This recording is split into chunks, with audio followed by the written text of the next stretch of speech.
Welcome to the deep dive. Today, we're tackling a really strange one, a bizarre creature that apparently terrorized a small town back in the 70s.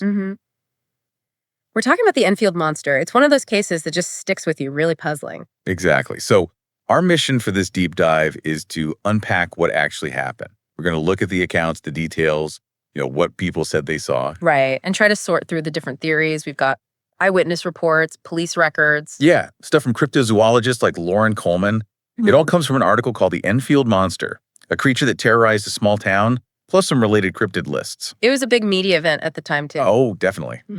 So let's get into it. A creature that just doesn't fit the usual boxes. Not at all. Okay, so paint the picture for us. Enfield, Illinois, April 1973. What were people reporting?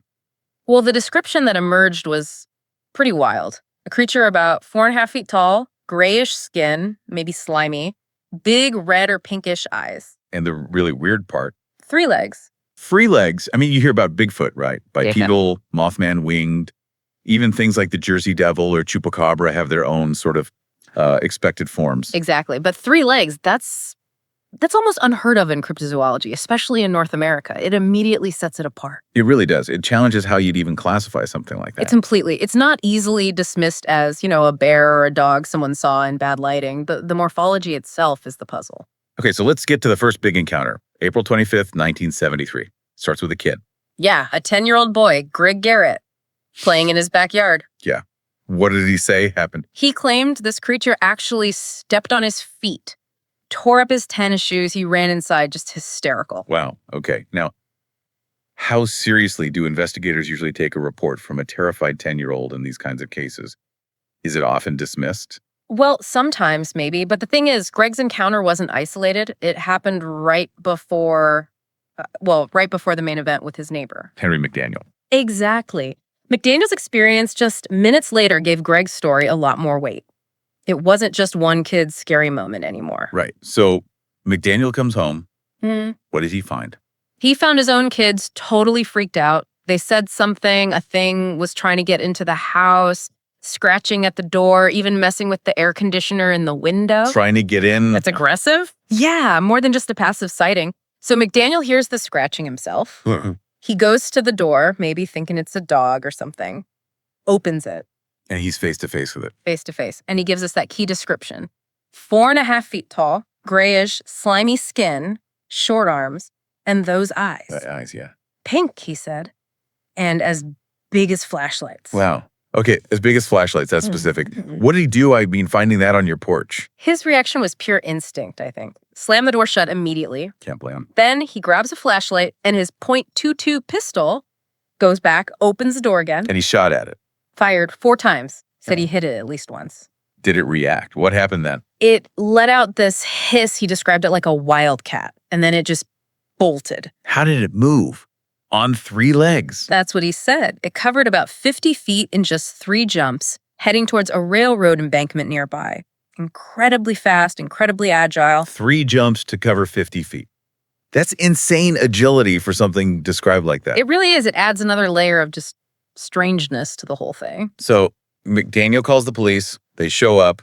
What did they find? They found footprints in the soft dirt near the house. Okay, footprints. That's physical evidence. What were they like? Described as sort of dog-like in shape, but they had 6 toe pads. 6. Yeah. Not 5 or 4, like a dog or cat. 6. 6. Which is, biologically really weird. It doesn't fit standard anatomy for mammals or reptiles we know. It just adds to the biological puzzle. Huh.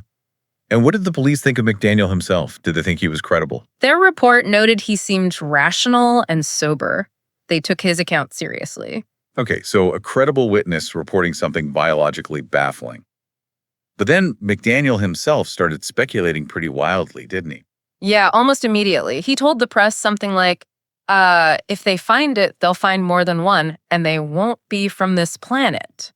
Wow, straight to aliens.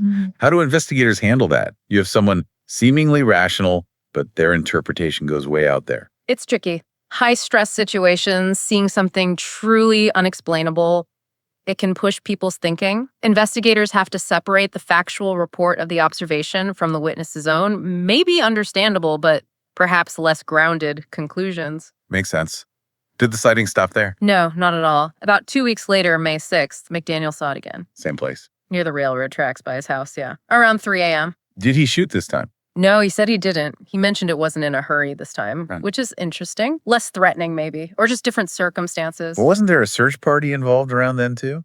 That same day, actually, Rick Rainbow, who was a news director for a local radio station, led a search. Did they find anything? They claimed they saw something, described it as an ape-like creature near an abandoned building close to McDaniel's house. Ape-like. That's a bit different from McDaniel's description. It is, but they also said they recorded its cries. A recording. Wow. Does it still exist? That's part of the lore. Lauren Coleman, the cryptozoologist, apparently investigated it. They also said they fired a shot at whatever it was and it ran off. Okay, so multiple sightings, weird footprints, a possible sound recording. No wonder cryptozoologists had got interested. What did someone like Lauren Coleman make of all this? Well, Coleman and others tried to piece it together. They looked at the recording, interviewed people, but the theories were all over the map. Like what? Oh, everything from a misidentified known animal, maybe an escaped exotic pet, like a monkey or even a kangaroo. A kangaroo in Illinois. Yeah, it sounds odd, but that theory pops up sometimes for strange sightings. Then you had the more out there stuff. Aliens, demons, some kind of genetic mutation. It feels like people were just throwing ideas out because the core description, especially the 3 legs, didn't fit anything. Precisely. That tripedal aspect is the real stumbling block for conventional explanations. It almost forces you into more speculative territory, which might explain McDaniel's jump to not from this planet. Right. And all this didn't stay local, did it? This hit the national news. Oh yeah, big time. Suddenly, Enfield was swarming. Reporters, researchers, people just looking for thrills. And hunters, right. People wanting to bag the monster. Unfortunately, yes. Armed people started showing up wanting to hunt it down. That must have been chaotic for a small town. How did the local police handle that? They were really concerned. They put out warnings, basically telling people not to just start shooting at things in the woods. Yeah, I can imagine. Someone's dog or cow could get shot. Yeah. Exactly. They were worried about tragic accidents happening in the middle of all the monster hype. It highlights the real-world problems these things can cause for a community. So, despite all the searching, the media frenzy, the hunters, what happened? Did they ever find it? No. Eventually, the sightings just stopped, tapered off. No carcass was ever found. No definitive proof. Nothing solid. So it just disappeared. Seems like it. Or maybe whatever was happening stopped happening. The Enfield monster just kind of faded back into mystery. Leaving all those questions hanging. Absolutely. What was it? Where did it come from? Where did it go? Was it ever real? Or some kind of mass delusion, social contagion? It's the classic cryptozoology problem, isn't it?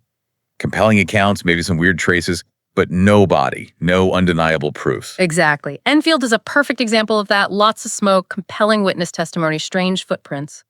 But no fire, scientifically speaking. And yet these stories endure, don't they? The Enfield monster is still talked about, which kind of makes you think. Maybe the lasting impact isn't just about whether the creature was real in a biological sense. Maybe it's more about us. How so? Well, why are we so fascinated by these things, these encounters that defy easy explanation? It tells you something about, our collective imagination, maybe. Our need to grapple with the unknown, even if we never get concrete answers. What do you think it reveals about us that these stories stick around?